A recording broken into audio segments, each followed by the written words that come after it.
ఇంతవరకు వాడు మనల్ని భయపెట్టాడు. మనం భయపెడితే ఎలా ఉంటుందో వాడికి తెలియాలి. ఆ రాముడికి సీత ఎలా తోడుందో అలా నేను నీకు తోడుంటాను చందు. చెయ్యి చందు, ఏవైనా చెయ్యి, నేను నీకు తోడుగా ఉంటాను. కానీ వాళ్ళే కనుక నేను మీ వెనకాల ఉంటానని ఒక్క మాట కానీ అంటే సమాజంలో జరిగే సగం తప్పులు సాల్వ్ అయిపోతాయి.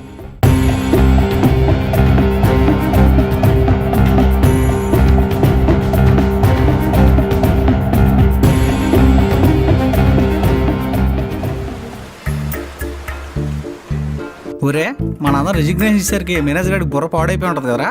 బుర్ర పాడైపోవడం ఏంట్రా, పిచ్చిక్కిపోయి ఉంటుంది, గిల్లగిల్ల కొట్టేసుకుంటాడు.